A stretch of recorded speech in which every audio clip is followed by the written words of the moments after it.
Hi, we are at Sutr Santati. This is the then, now and next.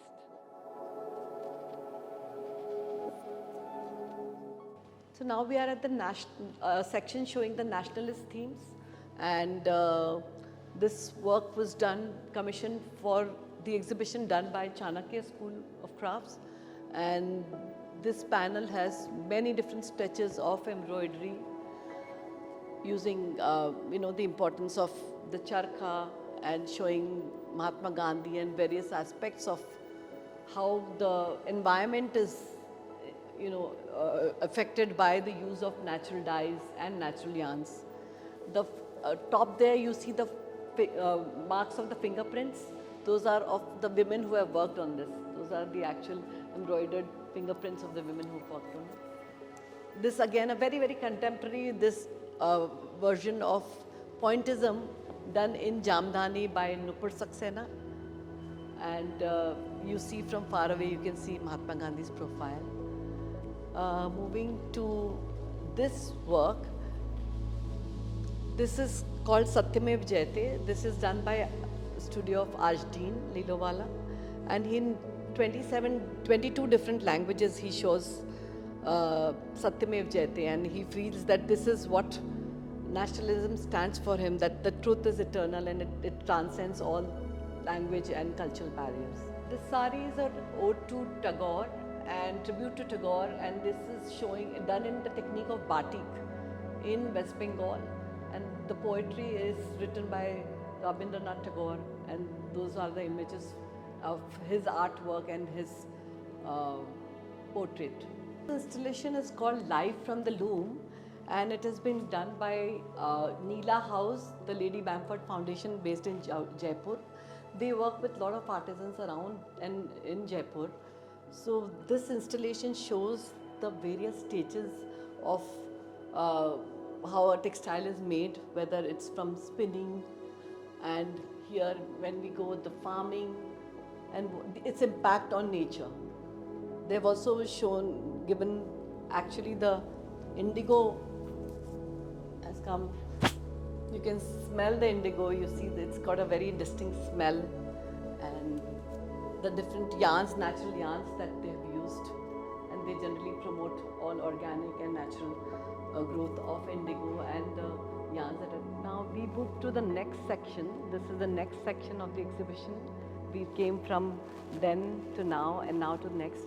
These are all contemporary artworks, practitioners of studio art who use textile as the medium, or they use the techniques of textile using different material.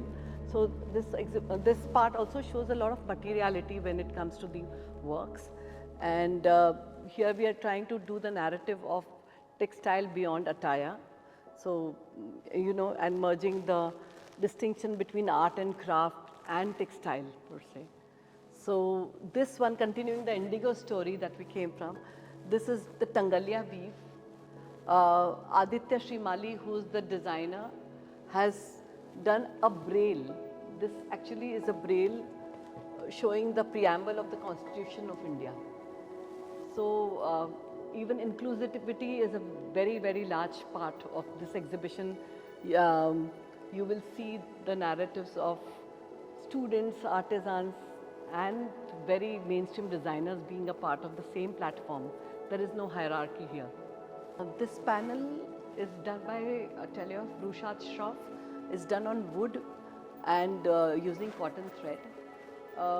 Here I want to show how even architects like Rushad, like Ashish Shah, have been using crafts as their medium in their practices and promoting the crafts of India, giving a very contemporary language.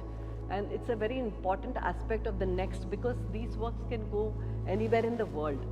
And if I want to promote a craft which can which can have a language to show to the globe, that's what I would like to do that through this exhibition. This work is done by Anamika Khanna, designed by her, and she uses gold cord.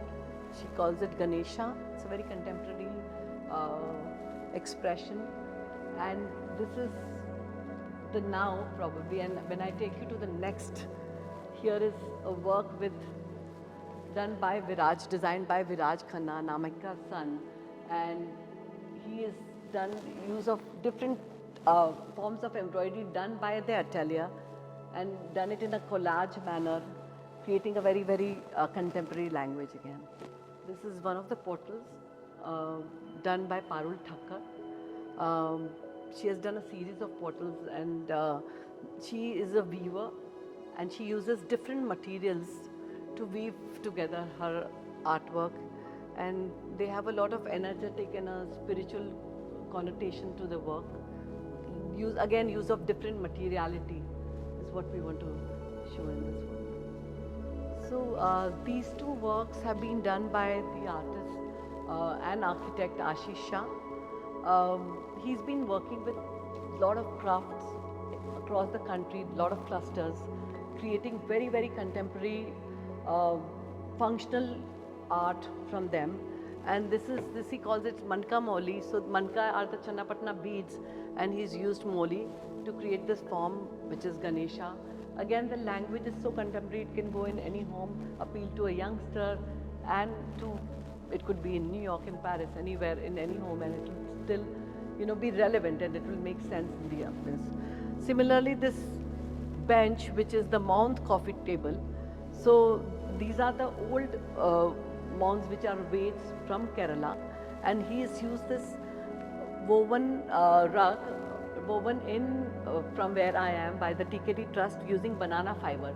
Again, a use of different materialities, and this is like a floating artwork, very, very minimal, yet very relevant for the future. So when I spoke to Karishma Swali of Studio Monde and Chanakya School of Craft, I said, please do something very, very playful, because there is so much seriousness happening in this whole exhibition. Let's do something really joyful and playful, and look what they've created. It's called Infinite Fields. So everything here is using different textiles. These fields are also created using raffia. So this is not actual dried, grass. And from the corn to the lagori, everything is using textile, to the ball, to even the butterflies and the birds, different techniques of textile, showing the village life and the playfulness of the scarecrow, all of it. So this artwork is done by Shani Himanshu of 1111. He works a lot with natural dyes and natural fibers using tie-dye, bandhani, shibori as technique. So yes, this is actually a garment, and when it opens up, it would fit somebody like me as an angarkha.